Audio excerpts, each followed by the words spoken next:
1857 की क्रांति में औघड़ शक्ति के कई प्रमाण नजर आए। जिस बैरकपुर छावनी से विद्रोह का पहली आवाज उठी, जिसकी पहली चिंगारी फूटी, उस मेरठ छावनी की दीवार से वो दिव्य धाम सटा है। दावा है कि आज भी औघड़नाथ की ताकत के जिंदा प्रमाण वहां पर नजर आते हैं। अब जरा आप देखिए वो कौन सी शक्ति है जो चीन और पाकिस्तान को डराती है। दिन रविवार का था। मेरठ छावनी में अजीब सी बेचैनी थी। बाबा शिवचरण दास इसी औघड़नाथ मंदिर में थे। औघड़नाथ महादेव से अंग्रेजों के अंत की दुआ मांगी जा रही थी। तभी कुएं के पानी को लेकर छिड़ा विवाद छावनी में फैला। चर्बी वाले कारतूसों ने क्रांति की ज्वाला को और हवा दी। बताते हैं कि औघड़नाथ महादेव की शक्ति से काली पलटन ने 50 अंग्रेज सिपाहियों को मार डाला। क्रांति में काली पलटन के कई जवानों ने अपने प्राणों की आहुति दी। उसमें भगत सिंह की माताजी, उनके बड़े भाई अजीत सिंह वगैरह आते रहे हैं। ये कानपुर के थे कई लोग, विस्मृत हो रहा है नाम उनका।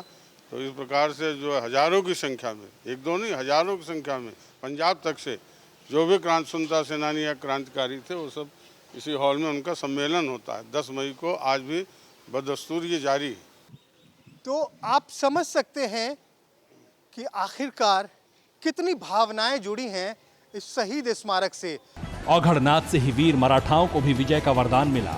इतिहास गवाह है, कई पेशवा अपनी विजय यात्रा से पहले औघड़नाथ महादेव की पूजा करते थे।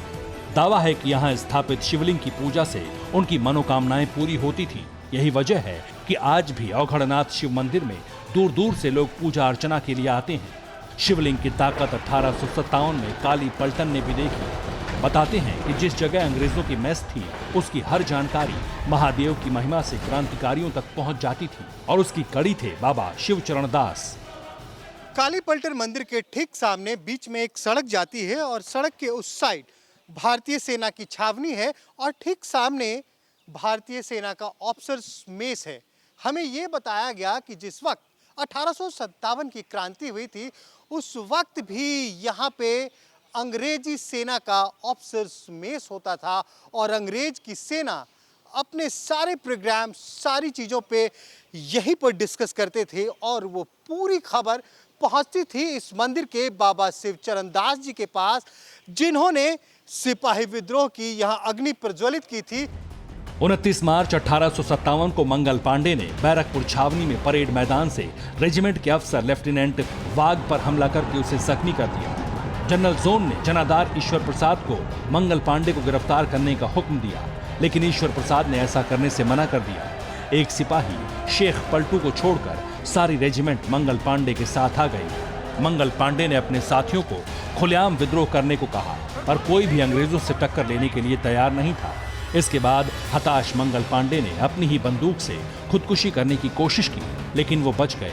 6 अप्रैल 1857 को मंगल पांडे का कोर्ट मार्शल किया गया और 8 अप्रैल 1857 को मंगल पांडे को बैरकपुर छावनी में फांसी दे दी गई। इस वक्त हमें पंडित जी प्रांगण में ही एक पीपल के पेड़ के पास लेकर आए हैं।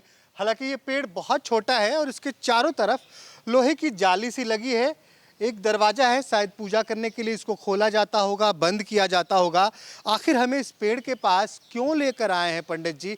पंडित जी से जानते हैं। पंडित जी, आप हमें इस पीपल के पेड़ के पास लेकर आए हैं, क्या आप बताना चाह रहे थे? मैं आपसे ये या सभी दर्शकों को ये दिखाना चाह रहा हूँ कि बहुत बड़ा ये आप जड़ जो देख रहे हैं नीचे पीपल की, ये बहुत बड़ा विशाल पीपल का वृक्ष था, जहाँ रस्से कच्ची फांसी बोलते थे अंग्रेज, रस्सी बांध के लटका देते थे। इसी पेड़ पे उनको लटकाया गया था, मंगल पांडे को।